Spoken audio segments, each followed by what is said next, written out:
Live from Rockford, you're watching a WIFR Fastcast. Good Thursday late morning. I'm Mike Garrigan, and this is our 11 a.m. Fastcast. Our top story, a 60-year-old Mount Morris woman must appear in court. She's accused of financial exploitation of an elderly person. Authorities say on May 4th, Ogle County investigators started their investigation on the financial crime which took place in Daysville. Authorities did not share further details about the investigation, but they arrested Jerry Berger. She was arrested Wednesday and released and now must appear in court. 24-year-old Victor Diaz will spend 4 years in prison for trying to steal merchandise at a vape shop. On February 20th, Diaz, along with a woman, drove a stolen Jeep through the front entrance of the Crystal Lake shop. The vehicle got stuck inside, and the car ran from the area without stealing any items. Authorities later learned that about an hour and a half earlier, the same stolen Jeep had rammed into a vape shop in Bartlett in an almost identical smash-and-grab attempted burglary.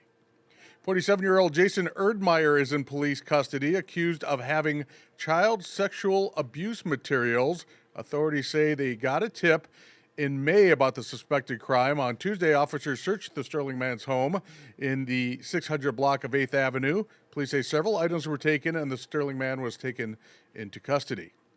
For decades, Winnebago County law enforcement and their residents of the Forest City theorized what happened to Loretta Lyons, a 46-year-old woman found dead in a pool of her own blood, strangled with her husband's neckties.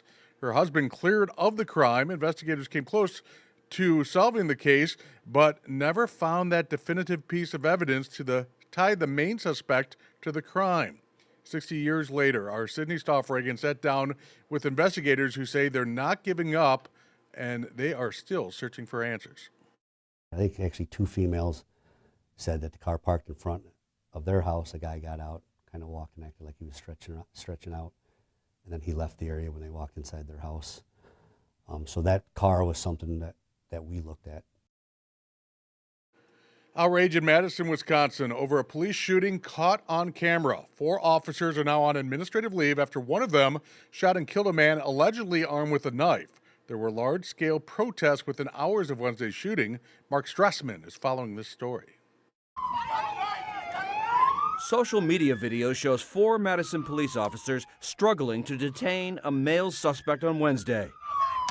One officer attempts to tase him, then another shoots him 3 times, about 2 seconds later. MPD officers were dispatched to a call just before 1 p.m. in the Marquette neighborhood for a report of a person who was allegedly checking parked vehicles. Madison Police Chief John Patterson said the suspect fled the initial scene on a bicycle before those 4 officers re-encountered him around 1:30, and a fight ensued. During the struggle, the man, we're told, pulled out a knife, and an officer was injured by this while attempting to arrest him. The taser was deployed. Unfortunately, it was unsuccessful.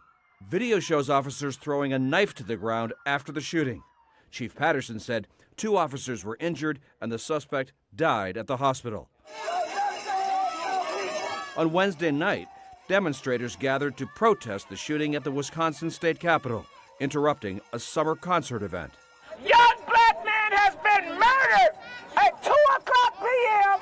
by the Madison Police Department, and you guys are out here having steak and chicken like if nothing happened. CBS News law enforcement contributor Rodney Harrison spent 3 decades with the New York City Police Department. We got to see more of the video. Is it something where he had a knife eventually where they could have possibly kept a certain level of distance away from him? Or were they trying to arrest him and then he reached into a certain part of his clothing and pulled out a knife?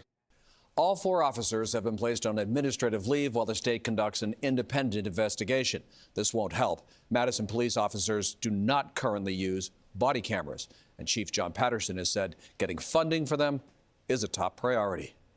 Mark Strassman, CBS News, New York. All right, time now to take a look at our forecast. In the first 3 days of our 10-day forecast, I think you can describe as Chamber of Commerce days. That's right. It's beautiful, about as beautiful as you can get. Maybe a little more sun would be wanted, but it's still going to be partly sunny. 78, 81, and 84, the highs the next 3 days. Then it gets a little hotter. 92 for a high on Sunday, 93 and very sunny on Monday.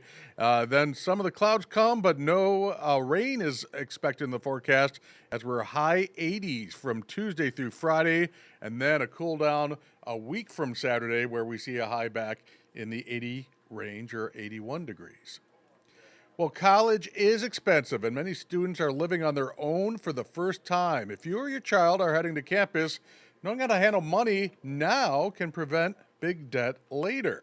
Consumer investigator Rachel DePompa explains in this Watching Your Wallet. Here's something college kids don't often think about. Financial aid often drops after the first year, so you need a plan for the long haul. Kiani Epps, the founder of the YouTube channel The Responsible Homegirl, remembers that feeling of being broke in college. She says someone told her to apply for scholarships throughout college, and it was the best advice she got. And even when I was in college, I still continued to apply for scholarships because if you don't need to use all of that money, you get that money back in a refund check. And that is free money, if it's not from student loans, that you get to use to help you live, survive, and thrive. Students often get their first credit card in college, but Epps says college isn't time to swipe and stack up debt. She says look into work study or an on-campus job to help you make a little money.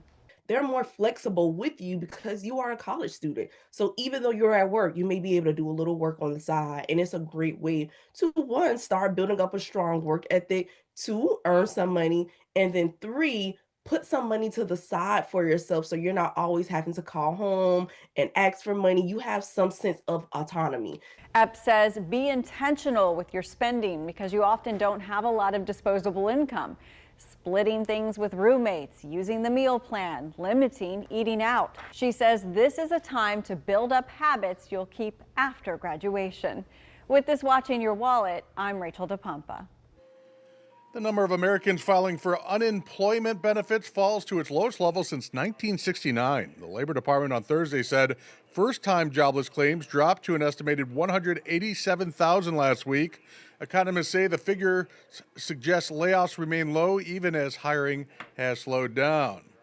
Got some exciting sports news, especially for hockey fans to share. The Chicago Blackhawks bring back a very familiar face and a fan favorite to the Madhouse on Madison. The team has announced that Patrick Kane, the Kaner, will be rejoining the team on a 2-year deal, reportedly worth $8 million. Kane will join a young Hawks team, including Connor Bedard and Artyom Levshinov. Kane spent 16 years in Chicago, winning 3 Stanley Cups with the team, and is a 9-time All-Star. The future Hall of Famer spent the last 3 seasons with the Detroit Red Wings.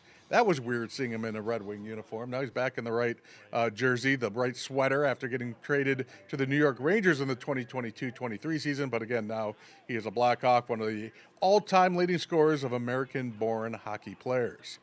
And that's going to do it for this Fastcast. We'll be back at 1 o'clock. And Alyssa Kelly will have the noon show coming up about 50 minutes from now. I will be next at 5 o'clock and 6 o'clock with Sydney Stoffregan. Enjoy this beautiful weather, and we'll see you a little bit later.